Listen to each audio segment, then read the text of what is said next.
దేవుని పరిశుద్ధ నామునకు మహిమ చెల్లును గాక. ప్రతినిత్యం ఇలా వాగ్దానం చూస్తున్నారు.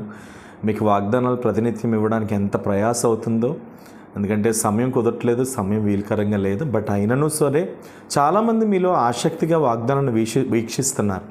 మీలో కొందరిని బట్టి ఈ వాగ్దానం ప్రతి డైలీ ఇవ్వడం జరుగుతుంది. కానీ ఇది అనేకులకు దీవెనకరంగా ఉంది. చాలామంది ఫోన్ కాల్స్ చేస్తున్నారు. దయచేసి ఎలాంటి పరిస్థితులు ఉన్నా సరే మీరు మాత్రం అధైర్యపడకండి, పరిస్థితులను మీరు చూడకండి. దేవుడు నమ్మదగినవాడు. ఈవేళ ప్రభు మనకి ఇస్తున్న వాగ్దానము కీర్తనల గ్రంథం 33వ కీర్తన 19వ వాక్యాన్ని ప్రభు మనకు వాగ్దానం ఇస్తున్నారు. యెహోవా దృష్టి ఆయన యందు భయభక్తులు గలవారి మీదను, ఆయన కృప కొరకు కనిపెట్టు వారి మీదను నిలుచుచున్నది. దేవునికి స్తోత్రం. ఈ రోజున ఈ వాగ్దానం చూస్తూ ఉంటే దేవుని దృష్టి ఎవరి మీద నిలిచుంటుంది. చాలామంది దినాల్లో ఏమంటున్నారంటే, ప్రభు నన్ను చూడలేదు అయ్యగారు, ప్రభు నన్ను ఇంకెంతకాలం, ఈ శోధనలు ఇంకెంతకాలం, ఈ బాధలు ఇంకెంతకాలం, ఈ శ్రమలు ఇంకెంతకాలం, ప్రభు నన్ను ఇంకా చూడలేదండి, ప్రభు నన్ను ఎప్పుడు చూస్తాడండి, ప్రభు నన్ను చూసే సమయం ఎప్పుడండి అని చాలామంది ఏం చేస్తూ ఉంటారంటే నన్ను కూడా వ్యక్తిగతంగా ప్రశ్నిస్తారు.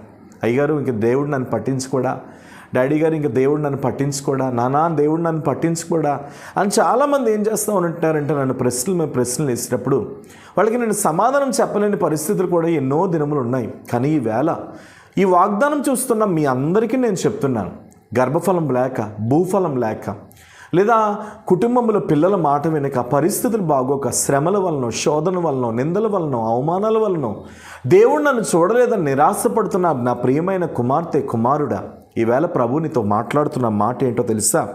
నీలో దేవుని యందు భయభక్తులు నువ్వు కలిగి ఉంటే, భయభక్తులను నువ్వు కలిగి ఉంటే మాత్రం నీ మీద ఆయన దృష్టి బలముగా నిలపబోతున్నాడు. దేవునికి స్తోత్రం.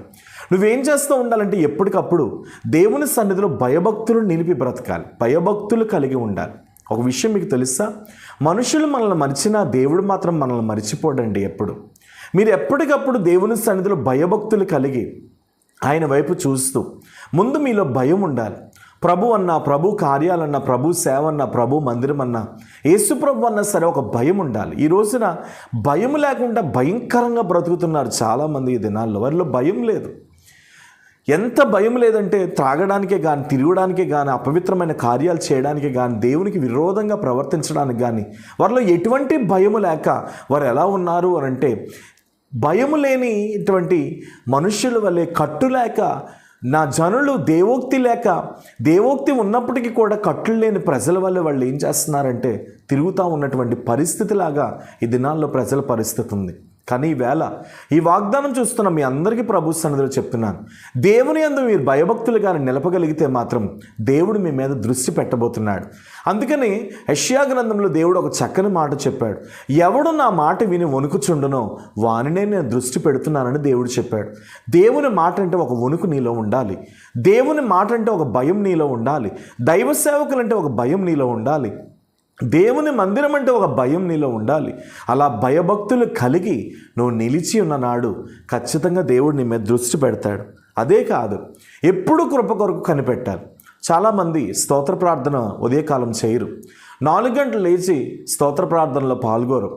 దేవుని నామాలు ఉచ్చరిస్తూ, దేవుని వాగ్దానాలు ఉచ్చరిస్తూ స్తోత్ర ప్రార్థన అసలు చేయరండి. ఈవేళ మీ అందరికీ నేను చెప్తున్నాను, ఉదయకాలమే కృపా కృప అనే పాట పాడుకుంటూ దేవుని సన్నిధిలో మీరు ఏం చేయాలంటే స్తోత్ర ప్రార్థన చేస్తూ ఉండాలి. మీ అందరికీ తెలిసి ఈ పాట, ఆ పాట నేనైతే నీ కృపయందు నమ్మిక ఉంచి ఉన్నాను అనే పాట పాడుతున్నటువంటి పాట. దీన దశలో నేనున్నప్పుడు నన్ను లేవనెత్తింది ఆ కృప అనే పాట. మీ అందరికీ తెలుసు అనుకుంటున్నాను నేను ఆ పాట. ఎందుకైనా మంచిది ఒక చరణం మనం పాడుకుందాం. దీన దశలో నేనున్నప్పుడు లేవనెత్తిన నీ కృపా, నేనే స్థితిలో ఉన్నానంటే కేవలం అది నీ కృపా, నీ కృపయే నాకు ఆధారం, ఆ కృపయే నాకు ఆదరణ, నీ కృపయే నాకు ఆధారం, ఆ కృపయే నాకు ఆదరణ. కృపా కృపా నీ కృపా, కృపా కృపా క్రీస్తు కృపా.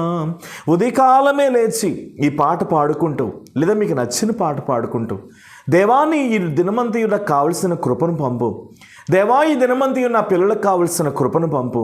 దేవా ఈ దినమంతయు నా కుటుంబానికి కావలసిన కృప పంపు అని ఎప్పుడైతే మనం నోరు తెరిచి దేవుని సన్నిధిలో ఆయన కృప కొరకు మనం కనిపెడుతున్నామో ఆటోమేటిక్గా మన జీవితాల్లో దేవుని దృష్టి కలుగుతూనే ఉంటుందండి. ఈ దినాల్లో చాలామందికి ఉదయకాల ప్రార్థన లేదు.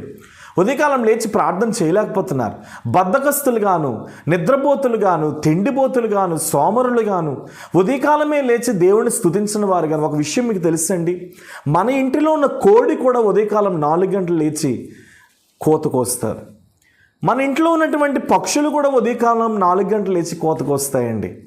కానీ నోరు లేని అవే దేవుణ్ణి స్తుతిస్తున్నప్పుడు నోరు కలిగిన మనం ఇంకెంత దేవుణ్ణి స్తుతించాలి. ఇవాళ మీ అందరికీ ప్రభు సన్నిధిలో చెప్తున్నాను, దేవుని కృపను ఆశ్రయించండి. ఉదయకాలమే లెగండి, దేవుని వాగ్దానాలను స్వతంత్రించుకోండి. ఈవేళ నిన్ను ఎవరు ప్రేమించకపోయినా నిన్ను ప్రేమించుటకు యేసు ఎప్పుడు సిద్ధంగా ఉన్నారు. నిన్ను ఎవరు క్షమించకపోయినా నిన్ను క్షమించుటకు యేసు ఎప్పుడు సిద్ధంగా ఉన్నారు. ధైర్యం తెచ్చుకో, నిబ్బరం కలిగి ఉండు. మనుషులు మరిచినా మర్చిపోని దేవుడు, మనుషులు విడిచినా విడిచిపోని దేవుడు నీతో ఎప్పుడు తోడుగా ఉన్నాడు. నీ పక్షంగా వ్యాజ్యమాడే దేవుడు నువ్వు కలిగి ఉన్నావు. ధైర్యం తెచ్చుకోమని ప్రభు సన్నిధిలో నీకు మనవి చేస్తున్నాను. ప్రేమ కలిగిన పరిశుద్ధ తండ్రి, ఎంతమంది అయితే ఈ వాగ్దానం చూస్తూ నా జీవితంలో నా బ్రతికేంటి, నా భవిష్యత్తు ఏంటి, నా జీవితం ఏంటి అని ఏడుస్తూ కృంగిపోతున్న నీ బిడ్డలను మీరు ఆదరించమని ప్రార్థిస్తున్నాను. అదిగో ప్రభువా, మనుషులు మరిచినా నీవు మరవని దేవుడువు కదా. ఈరోజున ఎంతమంది అయితే కన్నీటితో, వేదనలో, బాధల్లో కుమిలిపోయి నష్టపోయి ఏడుస్తున్నారు, వారందరినీ మీరు ఆదరించమని ప్రార్థిస్తున్నారు. కృపను పంపయ్యా, కృపను పంపయ్యా, కృపను పంపయ్యా. నీ బిడ్డల మీద ఇప్పుడు నీ దైవికమైన కృపను పంపించు నాయనా. అట్టి విధంగానే నీ సన్నిధిలో తండ్రి ఉదయకాలమే లేచి ప్రార్థించడానికి, వారి భయభక్తులు నిలిపి నీ వైపు తొట్టిల్లకుండా చూడడానికి తగిన మహిమను మనం ప్రార్థిస్తూ యేసు నామం నీ ప్రార్థన అడుగుచున్నాను తండ్రి. ఆమేన్. God bless you. నిశ్చయంగా దేవుడు నమ్మదగిన వాడు. ధైర్యం తెచ్చుకోండి. అనేకులకి వాగ్దానం షేర్ చేయండి. Praise lord.